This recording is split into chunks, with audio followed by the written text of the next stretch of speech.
To my channel. So in today's video I am super excited to show you my do's and don'ts with eyeshadow. Now I do want to say as a little disclaimer that I'm not taking the mick out of any way, shape or form how people do eyeshadow. I am just showing you tips and tricks to make it better. Eyeshadow is actually really difficult. If you've watched me from the beginning or you've seen my first YouTube videos, you'll see my eyeshadow game is not strong. So, you know, I have done all of these don'ts and that's why they're my don'ts. Don't feel like you're on your own if I mention something that you do and categorize it in a don't, because if it works for you, it works for you and you keep doing it. But for me personally, I don't particularly like doing it that way, and that's all it is. So starting on with this video, my absolute must, and this is a massive do, is please prime your eyelids. Priming your eyelids is basically putting down a clean canvas for your eyeshadows to work on. If you didn't have that nice base, the colors aren't going to come out as true and as pigmented as they really are. You want to counteract and get rid of all that redness and your veins and some darkness that are on your eyelids. I always like to think of it as giving an artist a plain piece of paper and getting them to paint on it, rather than giving them like some old work of theirs and being like, can you paint on top of this? Because of the textures and their colors, it's just harder. Then I'll always make sure that I set that primer so we have no tackiness or stickiness and it's not wet anymore, so then the eyeshadow and the brush hairs will glide nicely over it, so it won't stick and it'll be really hard to blend out otherwise. So you're just making your life easier for yourself if you put something on top. So a cream colored eyeshadow, a loose translucent powder, anything like that will work just fine.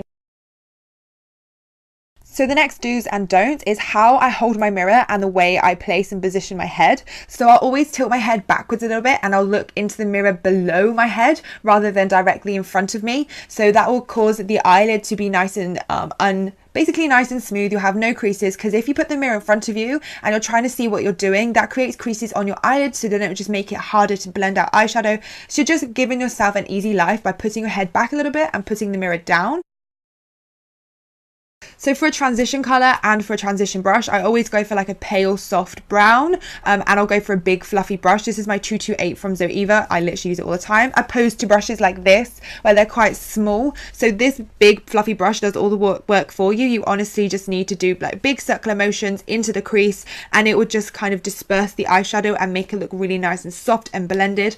And I like window screen wiper motions. What I do is I go up towards my brow bone rather than doing circular motions down and into my eyelid, because then it just pulls and tugs on the eye and it just basically makes it harder for yourself. So for my don'ts, it would be don't go in too quick with a dark color, and definitely don't go in with the shimmer for a transition shade. I always feel like shimmer just makes the colors on the eyelid look so washy, and the shimmer specks always go over all the other different colors, so it's very hard to see a difference and have that gradient effect. Also, using the smaller brush and just using window screen wiper motions or circular motions down is not going to blend it out as seamless as the way that I just showed you on the do's. You also want to make sure that you have a big fluffy brush for a transition shade, and then when you get darker, you want to go for another brush that's a little bit smaller, a little bit more dense and a little bit more precise. And then for a color that's really dark, like a really dark brown or a black, you want to go for a really small fluffy brush. Knowing the right brush to go with the right color is honestly a life changer. Then for the next color, I'm going to go a couple of shades darker. So if I was to use blue in my transition shade, I'd use a darker shade of blue now. And always remember to tap off excess from the brush. So a lot of eyeshadow does stick into the hairs. By tapping off that excess, you're just going to make life easier for you, because you're going to be able to blend it out quicker because you're using less product, and it will blend out much smoother and more gradual. I'll always start to blend and work on that outer C first, and then I'll gradually take that color into the crease. I find it softer on the eye, and because of that darkness being on the outer corner, it just creates the eye to look bigger, and I just think it suits pretty much every single eye shape, this kind of way of doing eyeshadow. So my don't would be going in too quick with a dark color and using a brush that doesn't really give you the result that you'd want. So here I'm using a big fluffy brush. I'm going to swirl it in that eyeshadow, tapping off no excess, and I'm going to go straight into that crease and blend it out. As you can see, because the brush is so big, it just creates a big mess into the crease and it covers up all that work that we did on the transition shade. Trying to blend it out also is just going to make life harder for you, and it's not really going to do much, to be honest. If you've put too much on, it's so hard to blend out and you end up with that black eye makeup look. So finding the correct brush that works for you with that color really is a massive life changer when it comes to eyeshadow. As you can see, I've used the same color, but I've downsized in brush to a more precise brush, and I'm only going on the outer corner first, and once I'm happy with the outer corner, I'll then start blending into the crease, and it just makes a massive difference just doing these two things. I always recommend when building up the crease and the outer corner that you take it gradually. So you start with the lightest color and you gradually build it up. Also, patience is a massive thing when it comes to makeup. If you have loads of patience, you'll see a world of difference. If you try and rush things, that's when mistakes happen. When using black eyeshadow, I advise never to go in with a pencil brush and try and blend it out, because pencil brushes are too precise. They're too hard. So you could go the other way and use a brush that's a lot more stiff and doesn't have any give in it. And that's when an eyeshadow look can turn unblended and messy. And I've gone straight into the crease and completely forgotten about that outer C area, which is going to cause heaviness and close the eye up. So I'm going to go in with a smaller brush. Again, still have some hairs on it, so we've got some give and movement, but it's still going to be as precise, and we're still going to be able to choose exactly where we want it when buffing this black eyeshadow out. If you do use a pencil brush when blending black eyeshadow out, please tell me and I bow down to you, because I never ever can do it. If it works for you, do it, but this is my easier way of blending black eyeshadow out. As you can see, the difference of the eyeshadow look on either eye, it really does make a massive difference. Next, don't apply too much brow bone highlight. I do love a brow bone highlight, but you can go a little bit too low with the color that cuts off the eyeshadow, and taking it too far in creates harshness. So use it sparingly, and I only apply the highlight on the tops of the brow bone, so the top end of the brow bone all the way down to the tail end.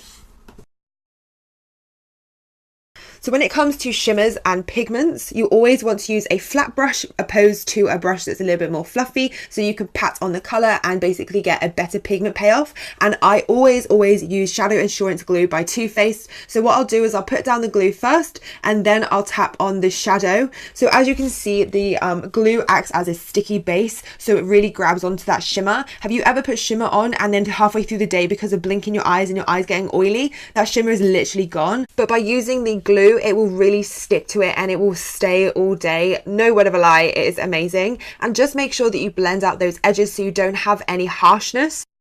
So my don'ts would be, don't apply it with a fluffy brush and don't go too far up into the crease. One, you don't want to go over the other eyeshadow, because then you get that messy look, and if you go up in too much of the crease, it just makes the eye shape look really peculiar. I just find it just doesn't do any justice, or is not flattering for the eye shape.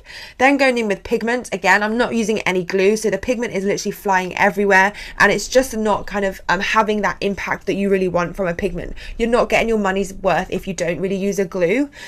So on this eye, I'm going to be using my glue again on top of that gold eyeshadow, and then I'm going to pat on that pigment. And as you can see, it just makes a massive difference.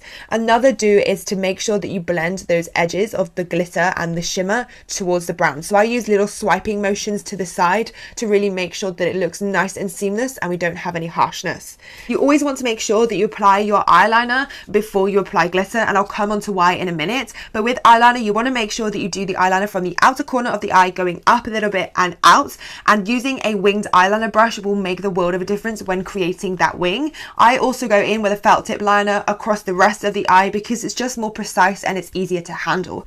Don't start your winged eyeliner too soon and leave a gap kind of on the outer corner of the eye, because one, you won't be able to see the winged eyeliner when you have your eye open, and two, it just looks messy and unfinished. So just make sure that you get that area, and trying to draw on top of glitter grinds is the hardest thing ever. You'll have an unclean, unsharp liner. Even going in with a pencil or even a felt tip liner just won't look as sharp. So for glitters, I love using my lit adhesive glue, but what I won't do is dip my brush into the lit adhesive and then dip it straight into the glitter. I have done this before, but it honestly comes out clumpy. It's hard to blend out and it just moves in clumps, and you put way too much on, and that's when you get that harshness on your eyelid, and your eyelids feel like they're stuck down. So what I like to do is I apply the glitter glue first on the areas, and I work in small areas from the inner corner to the outer corner, and then I'll just take some of that glue on my brush and pat it on and swipe it in place. You can choose then the amount that you want, and it won't get so sloppy and thick quick. For the outer corner of the glitter, I always make sure I use swiping motions so it kind of blends in with all that brown, rather than leaving a sharp, harsh line straight down, so you get like that harsh start and stop look.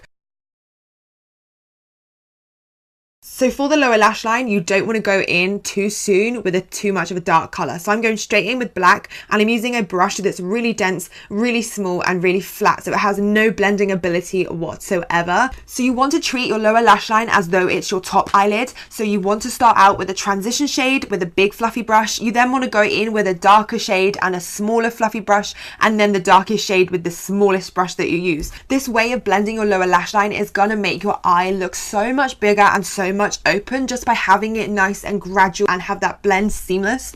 You also want to make sure that if you're doing a smoked out lower lash line look and you're using black eyeliner, you want to make sure the black eyeshadow really gets in between those bottom lashes. Otherwise, you'll end up with a gap once applying your gel eyeliner into the waterline. So you just want to make sure that those gaps are filled, and you want to put on quite a lot of eyeliner in the waterline so you do have like that whole waterline covered. For mascara, you want to make sure that you purchase the right mascara for the right kind of result that you want. So if you want more volume, get a volumizing mascara, and you want to only apply a little bit. You don't want to clump up the lashes and create harshness. You want to keep everything soft because false eyelashes do the dramaticness for you. So with false eyelashes, you always want to make sure you size them up because they all come in different lengths. And when you cut them down, you always want to make sure you're cutting from the tail end, so your outer corner end inwards. If you don't cut them down and they're way too long for you, that's when you get that drooping eye effect because the eyelash kind of droops down and around the eye, so it almost makes the eye sag, whereas the other one fits perfectly and it almost looks like a completely different lash when you compare them side by side. Alright guys, that's it for this video. I hope you have enjoyed and hopefully learned something new that you haven't heard before, or picked up some more tips and tricks that are gonna benefit you and your eyeshadow. Eyeshadow is definitely my thing. You guys know I love doing eyeshadow, so I've definitely come a long way and I've learned a lot. Please don't forget to hashtag me, Amy's Makeup Box, on Instagram for me to be able to see your looks. Please like, share and comment on this video if you enjoyed, and please share with your friends. I hope you have enjoyed this video. I really enjoyed filming it, and until next time guys, I'll see you soon. Bye!